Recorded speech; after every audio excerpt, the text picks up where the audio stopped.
ngomong ke kalian pelaku, kalian harus tahu, saya nggak tahu udah ada yang ngasih tau kalian atau belum. Tapi yang kalian lakukan itu adalah sebuah kesalahan secara sadar, bukan kelalaian. Kalian sengaja melakukan itu, sadar. Bukan hanya spesifik kepada korban, salah satu korban, tanpa mengundermine yang korban alami, tapi kalian membuat banyak orang di sini merasa tidak aman di kampus kalian sendiri. Kalian haknya sama kayak mereka. Kalian semua bayar di sini. Kalian tuh punya hak yang sama untuk rasa aman. Tapi kalian menciptakan tempat yang tidak aman itu buat teman-teman semua di sini. Jadi kalian mengatakan semua yang kalian bilang di grup chat, yang kalian lakukan secara langsung itu secara sadar. Kalian gak lagi tidur, kalian gak mimpi, kalian sober, kalian cakap hukum, kalian bukan anak kecil. Jadi kalian minta maaf atas tindakan kalian yang kalian lakukan sengaja. Sebutin tindakannya kalau bisa. Semoga masih ingat ya semua kelakuan kalian. Tanpa menyebut korban, minta maaf, minta ampun.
Dugaan pelecehan seksual mencuat di lingkungan Universitas Indonesia. Hari Selasa 14 April 2026 dini hari, auditorium Universitas Indonesia masih dipenuhi mahasiswa. Mereka minta pertanggungjawaban dari 2 terduga pelaku pelecehan seksual yang juga adalah mahasiswa Fakultas Hukum UI. Kasus ini mencuat setelah screenshot grup chat mahasiswa beredar dan menunjukkan percakapan yang arahnya pelecehan verbal terhadap perempuan. Mahasiswa yang hadir saat sidang di auditorium itu marah, dan 2 orang di antara belasan terduga pelaku dihadirkan di depan mahasiswa lain untuk ditanyai serta memohon maaf. Mereka mengaku menyesal dan siap menerima sanksi sesuai peraturan yang berlaku. Dan menyikapi kejadian ini, Rektor UI, Heri Hermansyah bilang pihaknya akan pantau proses penanganan kasus pelecehan seksual itu. Saya baru mendengarnya tadi malam ya, dan saya sudah tanya ke dekannya, lagi menunggu respon. Tetapi saya juga memperhatikan di berbagai media, dekan Fakultas Hukum sudah meresponnya ya, kalau tidak salah. Jadi nanti kita di Rektorat akan memonitor bagaimana penanganan di fakultas. Sama-sama kita monitor ya. Kita lawan kekerasan seksual. Ya, cukup ya. Selain mendengar pengakuan terduga pelaku, digelar pula mediasi antara pihak fakultas dan juga terduga pelaku lainnya. Gimana menurut mereka? Para pelaku juga merupakan pejabat tinggi pada organisasi mahasiswa baik di FAUI dan di tempat-tempat lain. Setelah hal itu mengejutkan kita semua, kita tentu meminta kejelasan dari para korban. Dan sayangnya banyak informasi yang beredar, justru statement-statement yang mereka kemukakan di depan tidak sesuai dengan apa yang mereka kemukakan di belakang. Banyak yang menyampaikan percakapan-percakapan yang kembali bocor, yang mengatakan bahwa mereka menyatakan diri aman, mereka seolah kebal hukum, mereka bahkan mengatakan sendiri mereka punya power di kampus ini, mereka punya backingan yang akan membackup mereka, dan itu mereka nyatakan secara nyata-nyata. Bahwa anak siapapun itu, keluarga siapapun itu, baik polisi, TNI, lawyer, atau punya keluarga di dalam kampus, apapun itu, mereka tidak boleh melangkahi hukum yang seharusnya mereka sendiri paling jaga dan pelajari di kampus. Di mana mengacu pada peraturan rektor yang merupakan peraturan lanjutan dari Permendikbudristek nomor 55 tahun 2024. kampus wajib memberikan sanksi administratif berat bagi para pelaku kekerasan seksual yang direalisasikan dengan mencabut sebagian hak-hak pelaku atau bahkan mengeluarkan pelaku dari Universitas Indonesia. Bahkan mengacu pada pasal 5 Undang-Undang Nomor 12 Tahun 2022 tentang tindak pidana kekerasan seksual, perilaku yang ditunjukkan oleh para pelaku merupakan bentuk pelecehan seksual non-fisik yang merendahkan harkat dan martabat korban dan dapat diancam dengan pidana kurungan 9 bulan dengan denda maksimal 10 juta rupiah. Kita akan melihat, kita akan menunggu.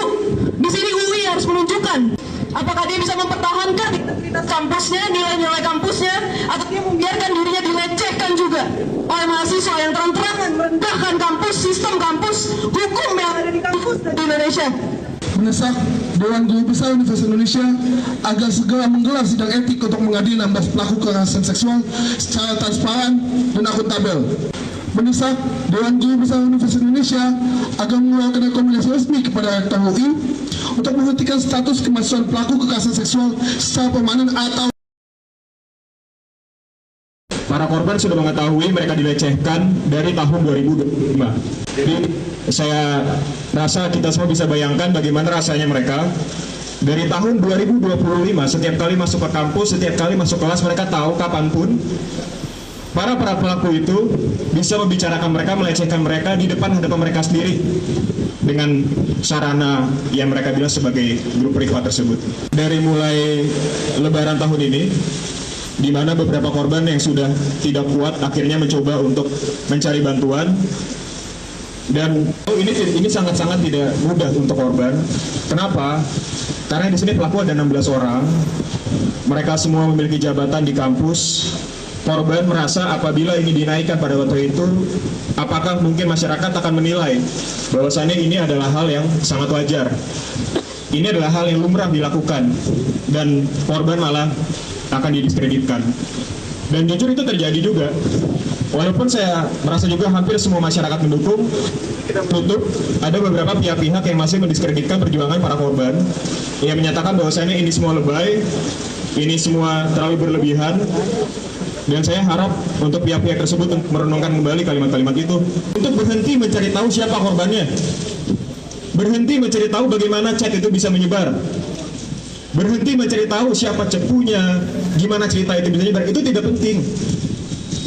Hal itu hanya akan memberikan tekanan yang lebih bagi korban. Tapi di sini saya tegaskan, chat tersebut didapatkan dengan cara yang sah.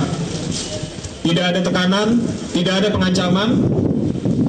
Hal tersebut merupakan hasil dari upaya mereka selama lebih dari 1 tahun memperjuangkan kasus ini. Permohonan kami sederhana, hanya ada satu sanksi yang kami harapkan, drop out. Drop out merupakan sanksi yang diberikan ketika seorang mahasiswa dianggap sudah tidak lagi layak berkuliah di situ. Alasannya banyak, dia tidak bisa memberikan rasa aman, dia berbahaya bagi mahasiswa yang lainnya, dapat menciderai nilai universitas. Saya rasa semua unsur tersebut sudah terpenuhi. Korban yang saya wakili terdapat 20 orang. Itu baru yang saya wakili, semuanya mahasiswa. Dari unsur dosen, terakhir saya dengar ada 7 orang. Dan ini masih banyak korban-korban lain yang bahkan mereka sendiri mungkin nggak tahu mereka dihubungin di situ. Jaga privasi korban, jangan mencari tahu korbannya siapa, karena yang saat ini korban perlukan itu adalah perlindungan, itu adalah pemulihan dan pendampingan.